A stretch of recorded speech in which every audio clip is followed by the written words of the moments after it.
இன்றே டவுன்லோட் செய்து உங்கள் ஃபேவரட் ஷோக்களை என்ஜாய் பண்ணுங்க. நீங்க 2 பேரும் சிரிச்சு பேசியிருக்கும் போது பார்க்க எவ்வளவு சந்தோஷமா இருக்கு தெரியுமா? சும்மா ஏன்டா மாறி மாறி சண்டை கொலை மாதிரி சண்டை போட்டுக்கிட்டு இருக்கீங்க? மனசுக்குள்ள எது இருந்தாலும் கொட்டி தீர்த்துருங்க.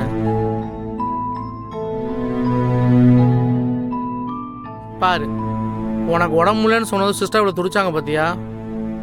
இப்படிலாம் வாழ்க்கை கிடைக்க நீ ரொம்ப கொடுத்து வச்சிருக்கணும்டா. சண்டை போட்டு அதெல்லாம் வேஸ்ட் பண்ணிடாத மாப்ள. சிஸ்டர், உங்களுக்கு தான் சொல்றேன், ஒருத்தருக்கு ஒருத்தர் விட்டு கொடுத்து கொஞ்சம் அன்பா இருங்க. நான் சொல்றத சொல்லிட்டேன், அதுக்கப்புறம் உங்க இஷ்டம். ஐயோ, இவனா? இல்ல மாப்ள, ஒருத்தர் 4 நாளைக்கு முன்னாடி ஒரு வண்டி கொடுத்தான், அதை நேற்று நைட்டு சரி பண்ணிட்டேன். உன கூட ஃபோன் பண்ணி சொன்னேன், சரியாச்சு சொல்லி. ஐயோ, இப்போ கடைக்கு வந்து வண்டி கேட்பான், இப்போ என்ன பண்றது? சரி சரி, நான் போய் அவனுக்கு வண்டியை கொடுத்துருந்தேன், சரியா?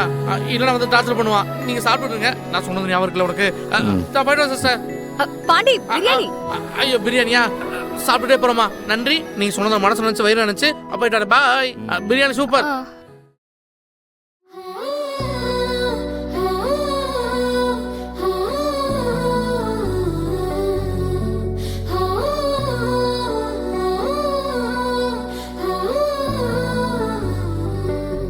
உண்மையிலே யாருமே என்னை இப்படி கவனிச்சதில்லை தெரியுமா?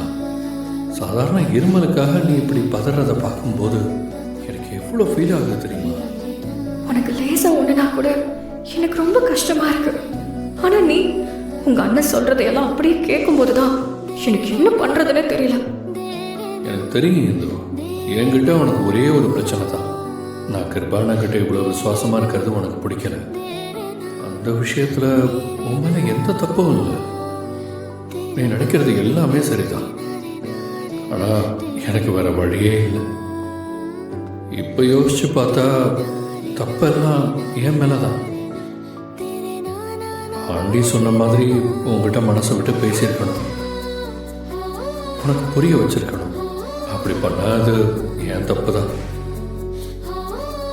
இப்போ என் மனசில் இருக்கிறதெல்லாம் உங்ககிட்ட நான் கொட்ட தான் போகிறேன். பாண்டி சொன்னதும் சரிதான் கருணா. நம்ம ஏன் சண்டை கோழி மாதிரி சண்டை போட்டுக்கிட்டே இருக்கணும்? வாழ்க்கை இப்படியே போயிடக்கூடாது. நானும் நீயும் மனசை விட்டு பேசிதான் ஆகணும்.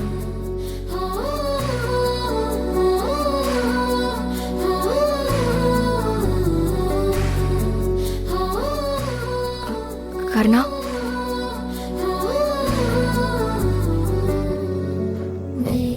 சொல்லு இந்து.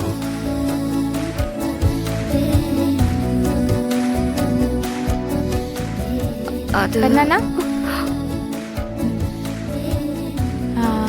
என்ன, நான் ஏதாச்சும் டிஸ்டர்ப் பண்ணிட்டேனா? அப்படிலாம் எதுவும் இல்லைம்மா, சொல்லு. அப்பா கூப்பிட்டாரு. அப்பாவா?